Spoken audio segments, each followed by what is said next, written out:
Welcome to another edition of Beginner Breakdown. I am your host, Mike Kummer.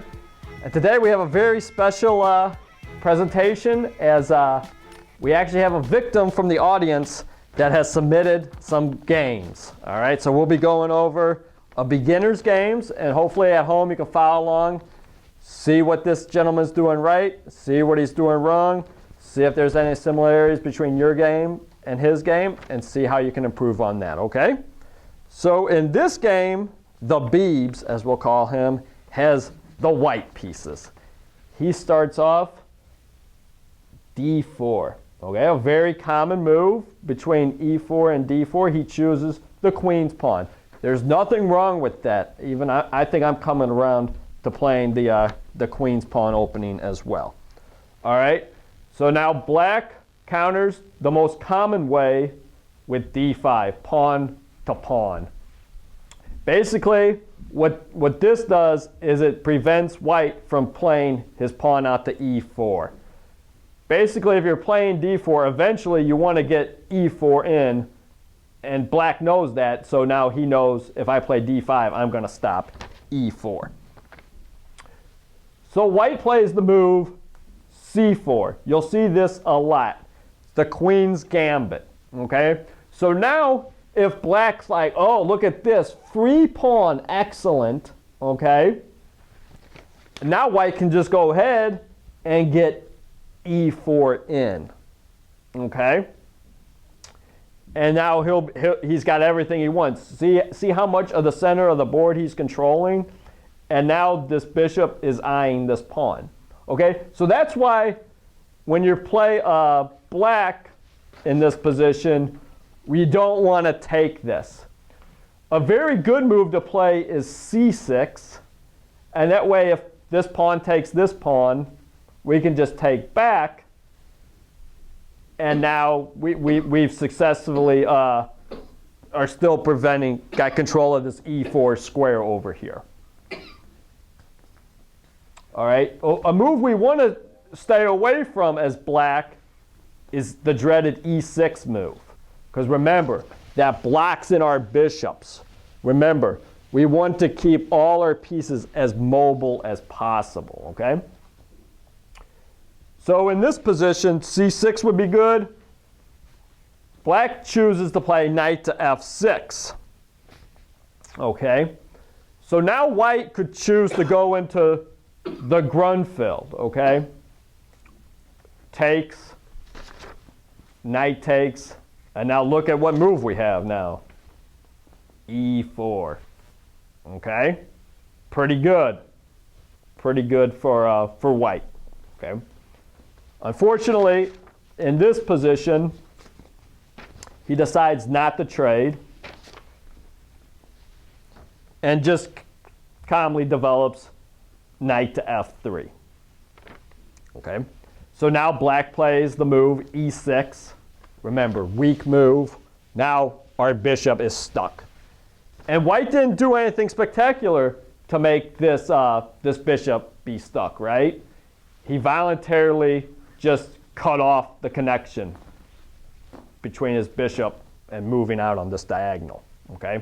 So we want to not do that when we play our chess games. And so now, unfortunately, white kind of sees why he just played E6. So now when white plays E3, what did he just do? He blocked in the bishop. So before we go ahead and play E3, we can play our bishop here, eyeing the C7 square, or we can play bishop to G5, and now we're pinning the knight, okay?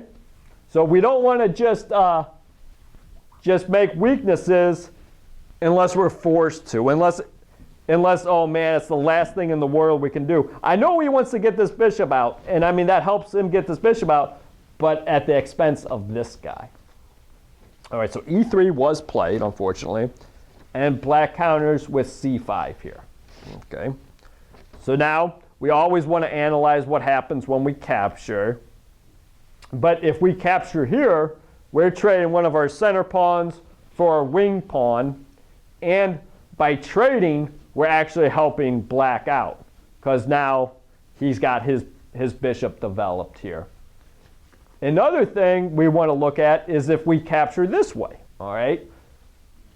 Notice in this position that if we trade this pawn for this pawn, we think, wow, we're trading one of our pawns on the 4th rank for one of his on the 5th rank.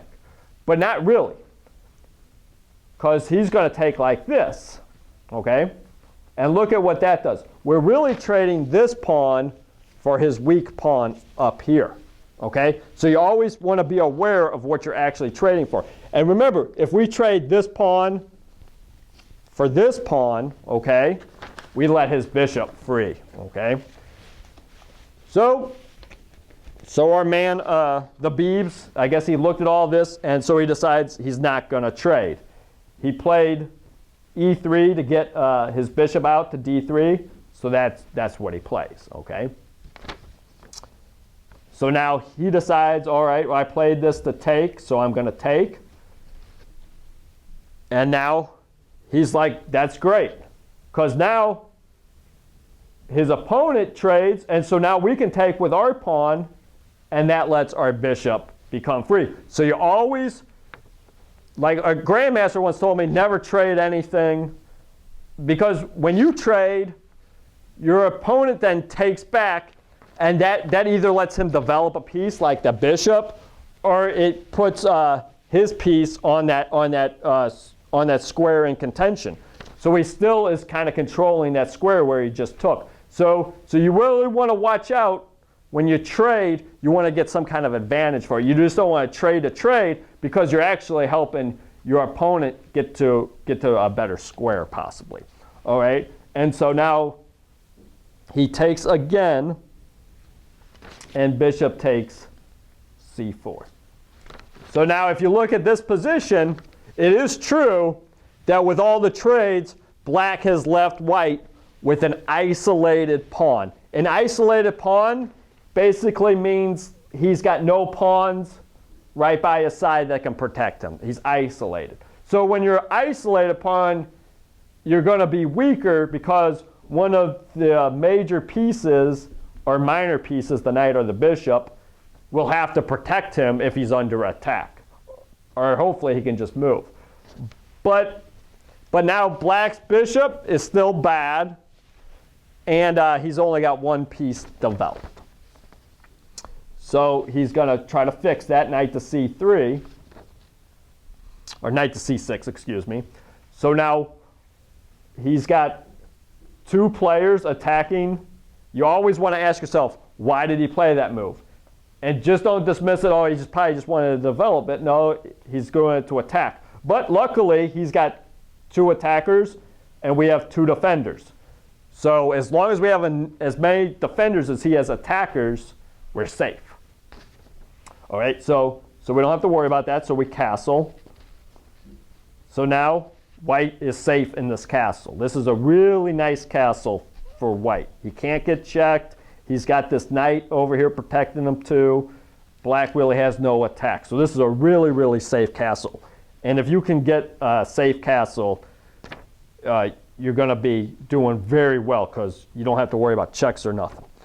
All right, castle. So now black, he wants to get castle too.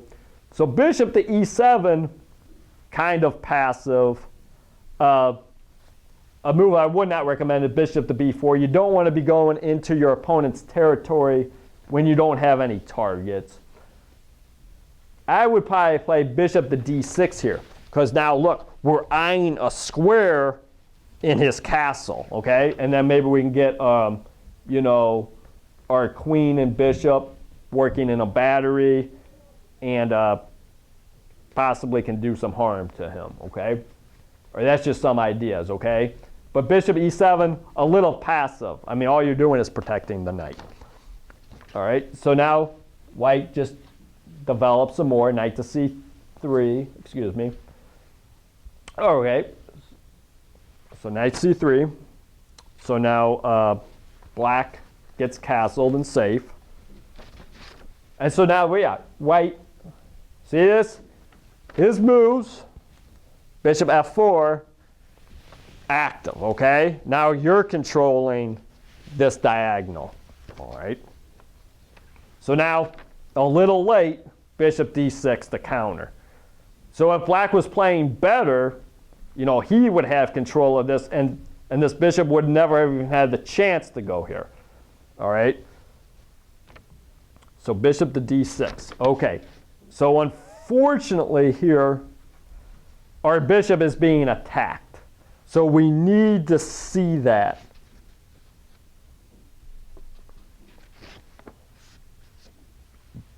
But it looks like nobody really sees that, unfortunately. Okay, so queen to e2. So two things. So remember, if we were asking ourselves after every move, why did he make that move, bishop f4? Okay, we would say, oh wow, he's contesting our bishop. Another thing, you always want to look for captures and checks before every move. Now, bishops, queens, and rooks are really easy to see what they're capturing because it's really simple. They can only take stuff that's on their own line, right? Like if it's not on this line or this line for the bishop, you can't take anything, okay? With the rook, it's the same thing. If it's not on, you know, the first rank or the F file, he's not going to be able to take it. Queen's a little bit harder because she's got a lot of diagonals, but it's the same thing. If it's not on the same diagonal line, not on the same rank, not on the same file, the queen is not going to take it. So if you just look at all that, you can't ever be surprised like, oh, I just lost my queen. The rook came down and took it. Because, hey, if the rook and the queen aren't on the same line, you don't have to worry about it because there's no way that rook can ever take that queen unless they're lined up on the same line. All right, so that's what you want to be looking for is like what's on the same line. Obviously, knights are trickier. They jump from dark square to a light square. So if they don't really work in the same straight line pattern, but if knights are on a dark square, if your piece isn't on a light square, guess what? It's not going to get captured because it can only jump to light squares. But that's something you really want to look for in games. Okay, so queen to e2.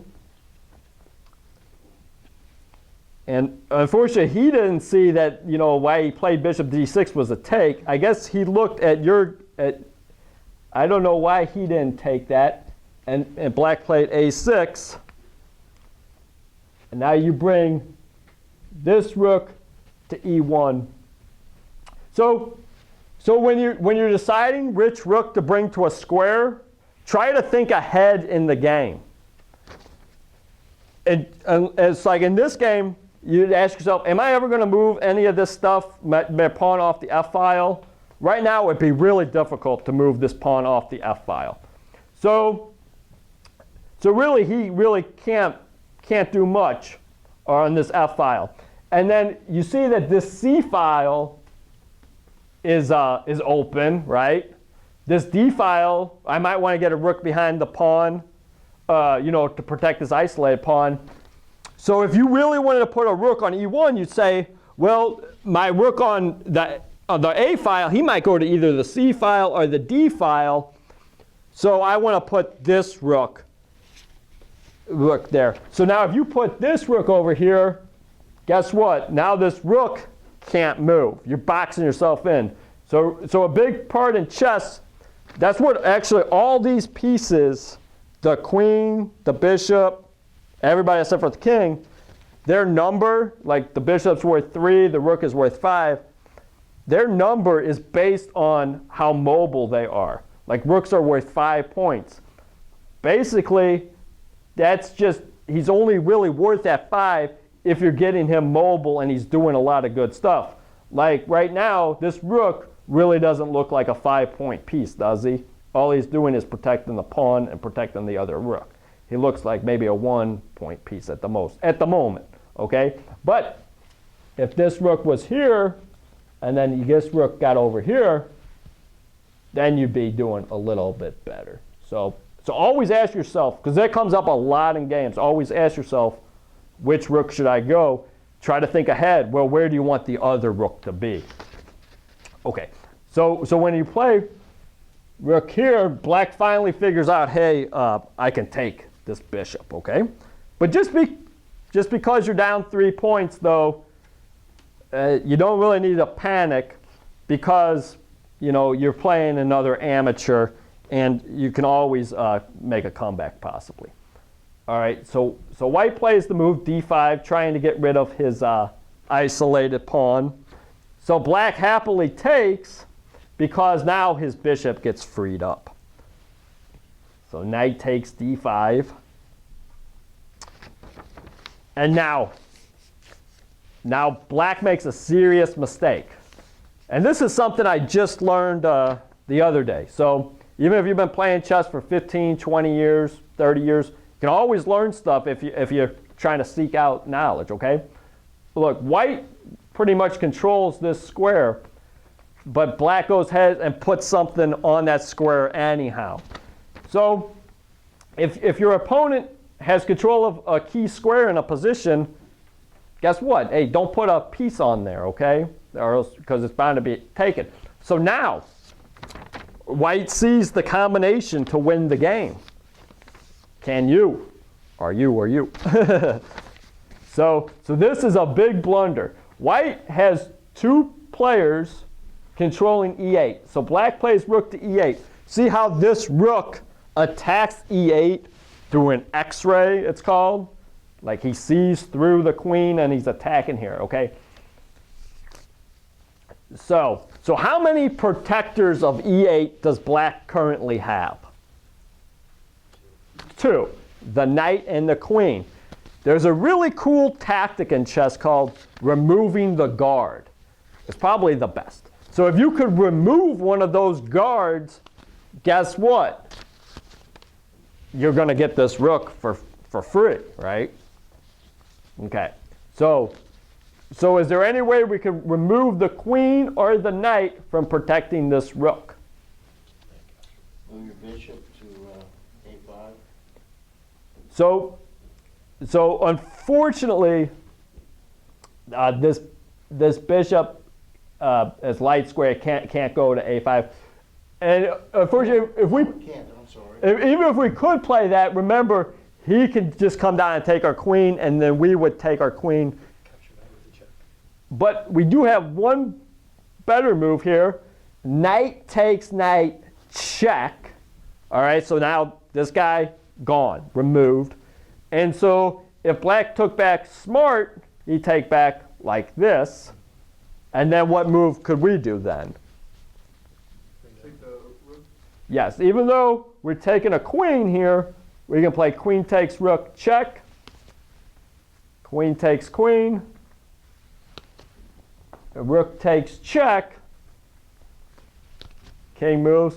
And then we won our piece back, okay? Because he's got 1, 2, 3, 4 pieces, and we have 1, 2, 3, 4.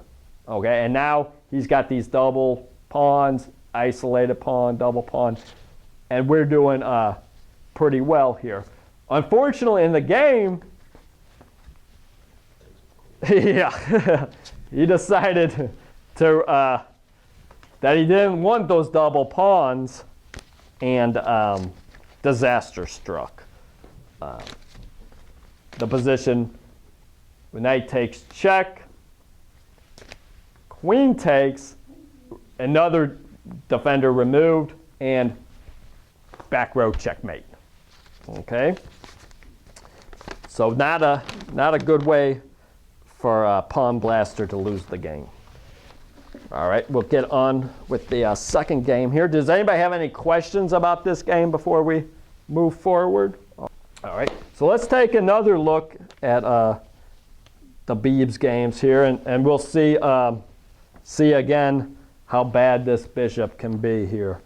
All right, so the Beebs has white again. All right, so far he's 1-0. Let's see if he can keep his streak up. D4, black plays C6. Okay, so now if you were paying attention to the last game, what should white play? E4, excellent. All right, if they let you get E4 and D4 in, whether you're playing white or black, do it. All right, so now you've got You got nice control of the whole center. All right, so now black plays e6, knight to f3. So even if black plays d5 here, okay, we wouldn't take here because then that would let this bishop become free. All right, we could just play knight to c3 or something. Okay, let him do the trading. All right, but in this position, he didn't play d5. He plays the move d6. All right. We bring out our knight. So sometimes when my opponents are playing really passive like this, that's when you want to play aggressive, okay? If they're defending so much, we want to be attacking. Because if we're both just defending and not really trying to take squares, well, nothing's really going to get accomplished. I might even try c4 in this position. But that's just my personal taste. But knight to c3, there's nothing wrong with getting all these pieces into play, okay? Both moves are good. Like, almost nothing can be bad for white in this position. You know, he could play bishop to d3, knight c3, c4, pretty much anything. And now black's finally like, well, I need to play. And you never want to waste time in the opening. That's, and in endgames, because time is crucial, all right? And by you're giving white free moves by playing d6, d5. So good, he plays e5. And so who would have thunk he's going to move another one of these pawns again. So c5, trying to break this open. So c5, you can probably just ignore that move, which he does, all right, because it's protected twice. And we play bishop to g5. So we think we're doing good here because we're attacking his queen. Now, here's another piece of grandmaster advice for you. Whenever you move a bishop, what is no longer, like whenever you move your bishop here for the first time, what is no longer protected? B2. B2. So if black was really good, what do you think he would play in this position? Queen to b6, yeah. Yeah, so now through an x-ray, he's attacking d4 and he's attacking b2. And now we might have some problems. Knight a4, not very good because we get this check. So what's a move we can play in this position that would save the knight without moving the knight? Well, okay, but that would be moving the knight. C3, very good. Okay, so always look out for that when you have that position. Okay, but we don't really want our knights on the edge of the board. Okay, so we wouldn't do that. So let's see if queen to b6 was played in this game. It wasn't. So you see, there's a lot of games when you play amateurs playing, they can really get away with a lot of stuff. Okay, even though I mean. This isn't like the worst move. You're okay? Yeah. Okay. Bishop to g5. I mean, it's not like the worst move, but you just leave yourself open to attack. So always be cognizant. You know, if you ever move out your bishop, your pawns will be under attack. All right. So he plays bishop to e7. All right. Queen to d2. This time he sees, hey, my bishop's under attack. So a fast improvement from last game. And now he's got two defenders, so he's doing okay. Math is adding up. So bishop takes, queen takes, but look at what he did. By doing all of these trades, he voluntarily removed all his defenders from d4. So he takes advantage of it. Pawn takes d4. Okay, so now what is under attack? The knight. Who do you think we should move? The knight, all right? So try to keep it simple for you, okay? If okay, I'm under attack, my knight's under attack, I should probably just move my knight.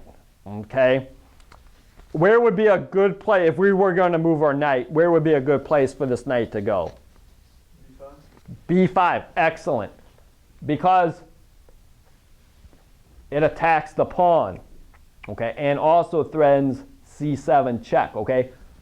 You want to make your moves have as much punch as possible, okay? It's a dual purpose move. Threatens the fork, threatens the guy. He can't defend both. Whereas, oh, I'll just play back here and just attack the pawn. Well, that's not good enough because I can protect it, okay? So yeah, this is good. Knight to B5.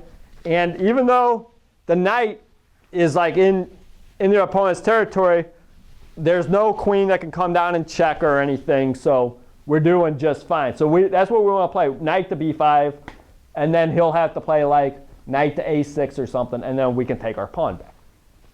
Okay? But unfortunately, he's like, well, I get a check, okay? I see a check, I'll play a check, okay? I mean, it's usually pretty good to get a check, but look, now it prevents my knight from going to that great square. All right, so he decides he doesn't want his knight to be in a pin, so he plays bishop to D7.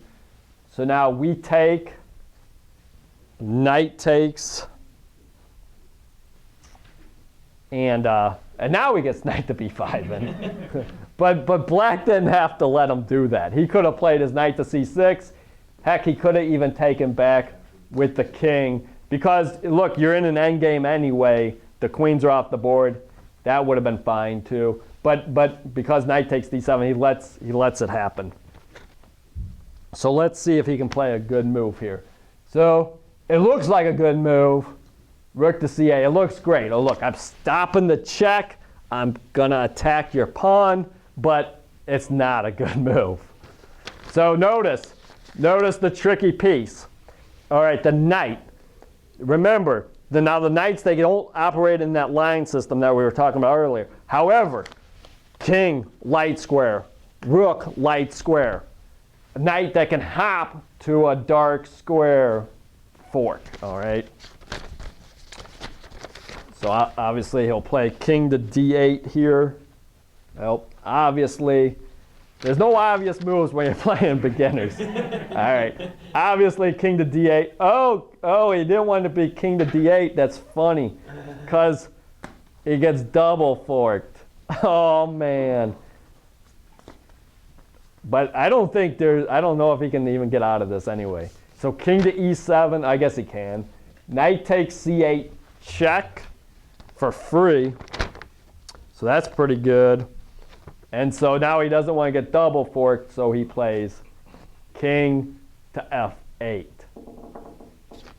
All right, king to F8. So now if you really want to be greedy, right, and you want this other rook, at least you want to try for that other rook, what move would you play here to at least try to get this other rook here? I guess knight to F7, huh? Well, if you play knight to F7, unfortunately, black would take. So we need one more man attacking that F pawn. So if we play our knight back to D6, right, we can try to get him. All right, but he's got ways out of it with only one way, knight to H6. Or we could just take his other pawn and just go on from there. Okay, but unfortunately, white retreats knight to F3. No reason to really retreat here because he's not under attack, and he's going for here. So knight to F3. So black plays knight to H6 to protect the pawn anyway. So now he gets this guy. Knight takes A7. And now he's on a mission. Knight to F5. So now he's protecting the pawn, but there's a very easy way to remove this defender. So let's say we really, really want this pawn, like we can't live without it. But this knight's here. Push G4. Yeah, excellent. G4. And then he's got to retreat again, and now we can take the pawn. Okay? All right, so knight to f5. White comes back to b5. Beginners only, beginners only. You're out of here, you're out.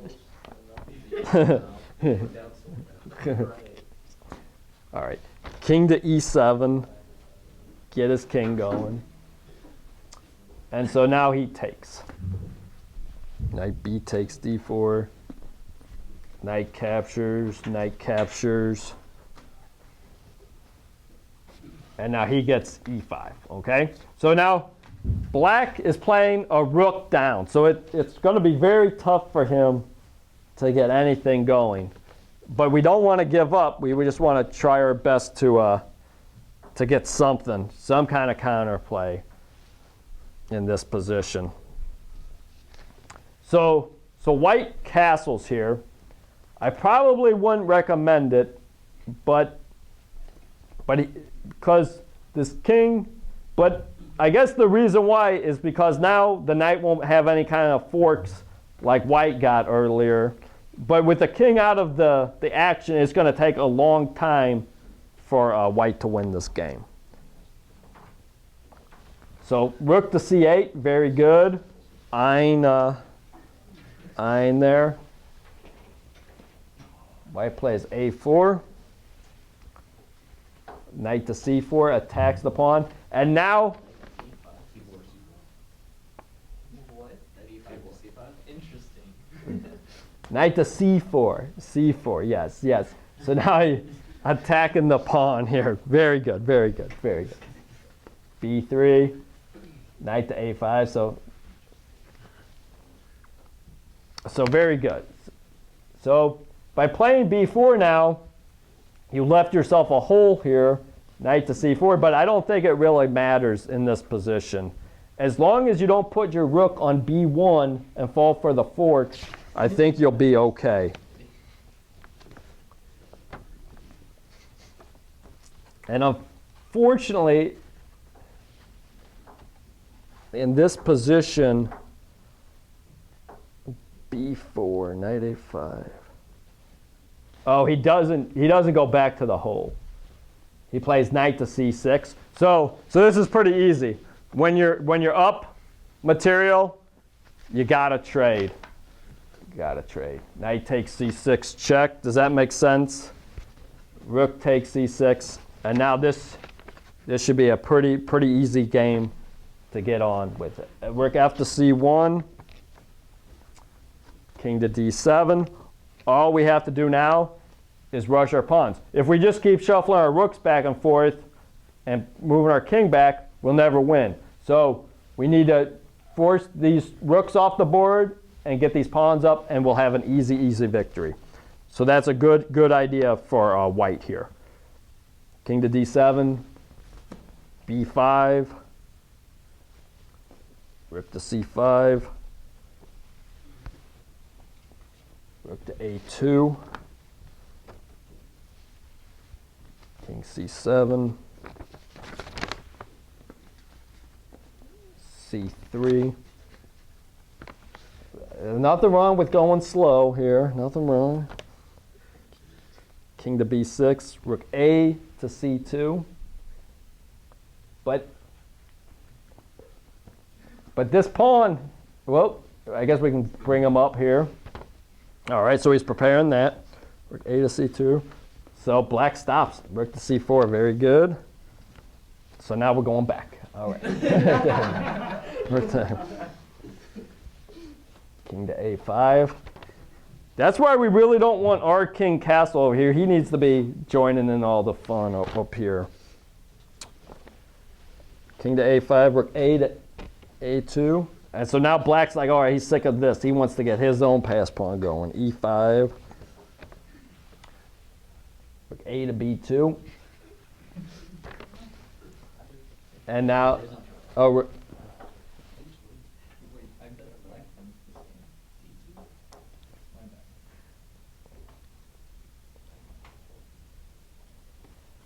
oh, he must have done this.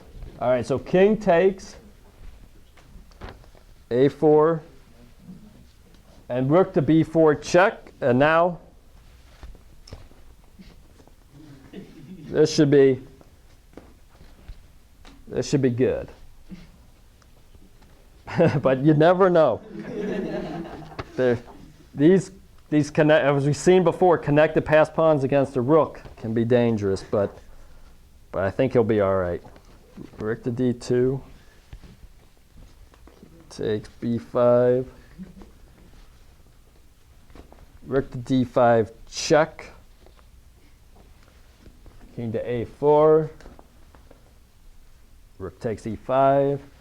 King to b3. So now, I mean, white is up a rook here. But this is actually kind of scary. Because this king, because he castled in the endgame, is so far out of play. If he can win this pawn, it might be kind of dangerous. So what would we play as white here?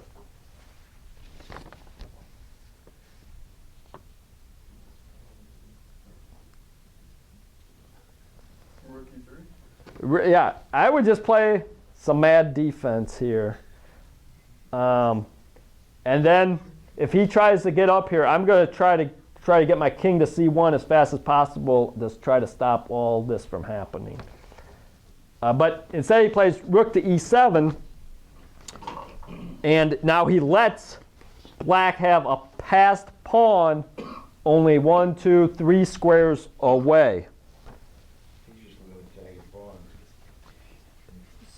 So rook takes b7, king to d2, but luckily white has 3 passed pawns of his own, or 3 potential passed pawns.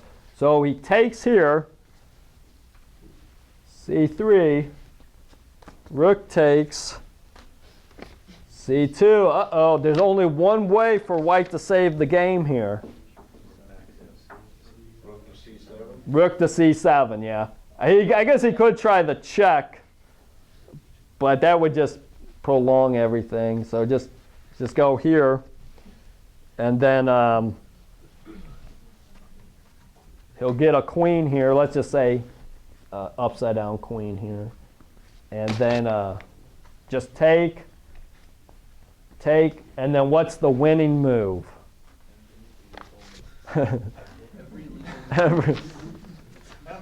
F4, very good. Bring F4, and then there's no way he can stop you. So slow. And then white wins. All right, very good. All right. So the moral of the story here is don't waste your time on the little guys. I like it. Yeah. Well, yeah. I mean, well, I guess he didn't need his king after all. He could have just played king h1 at any time. And so it looks like we have time for one more game. So in this game, the Beeps has black, and he's playing a guy on the ICC ranked 1400, okay? So white starts out very good, e4. Black plays e5, knight f3, knight to c6, and now we get the Roy Lopez. Bishop to b5 attacks the knight. It's basically the same thing. He's trying to remove the defender of the e-pawn. Black plays knight to f6. And white calmly just develops the knight to c3 to protect the pawn. He doesn't want to go into any shenanigans where he takes and then takes the pawn. So now black tries the same thing, okay? Bishop to b4. So now white says, okay, he's had enough of all this. So takes, I'm giving you double pawns. So now black takes back with the d pawn. So now if anybody tries to take his pawn, he can come down to queen to d4. And knight f3 would be good. Very good, very good. But that wouldn't work in that variation. After knight e5, you can probably play just queen e7. Oh, yeah. Oh, all right. Right, yeah. C3, bishop c3. All right. I like it. All right. So bottom line is he takes back that way, and so white just needs to protect the pawn, d3. Could also probably protect it with castling. Yeah, castling. But d3, and then, you know, I'm under attack with the pawn, and I'll protect it, d3. So now another pin going on. Bishop to g4, pins the knight to the queen. So now knight can't take the pawn. All right. So white sides, I'm going to get safe, castled, but he still got the pin on. So now black captures again to give his opponent double pawns. All right. So who do you think's winning in this position? True. Yeah. They both have double pawns, but white has maybe he can put his rook on b1 and be active. So now, if you're black here, what do you think you should play?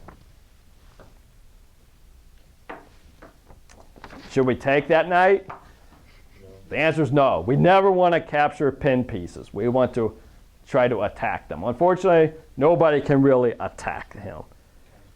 Go castle. That's what I would do in this position.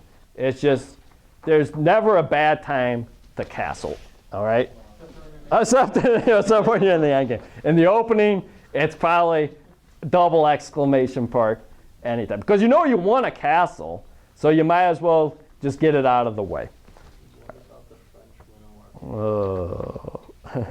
Maybe not in that opening. All right. So black decides he's going to play c5. I guess he's going to try to get rid of his weakness, his double pawn weakness. All right, so white sees that he can attack it, so we'll do that. Bishop to a3, and so now he just keeps going. Offering triple pawns for white. Really take them. Really take the triple pawns. He's too smart for that, because he says it's a trick. Because if pawn takes, oh, knight can come down. All right, so he sees it. So queen to e2, queen to d7. So now he might castle long, but that might be dangerous because this b file is open. All right. So now he's like, I'm taking the triple pawns. It's free. So let's ask somebody, would you rather have triple pawns and be up a pawn, or not have triple pawns and be even? Triple pawn, up a pawn. Yeah, good answer. Yeah. So now you got more pawns than them, but they're going to be really tough to hold on to.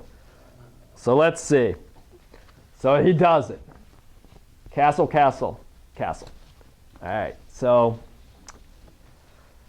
let's see. So queen to e3. So good move. Got himself out of the pin and threatening to take and get the checkmate.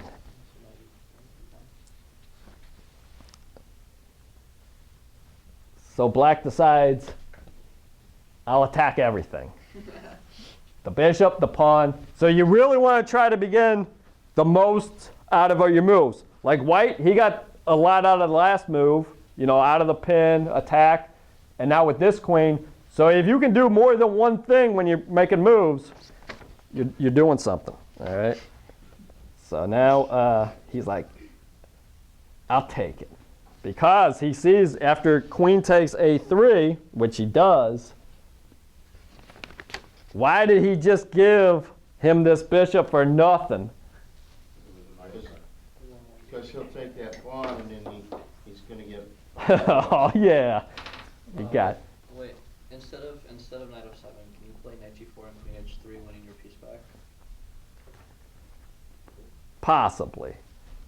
Wait, what? Knight g4, queen h3. F5? And then e f5? Oh, okay. Yep. I believe you. Yep. So the answer to Julian's question was no. Knight takes f7. Forks the rooks.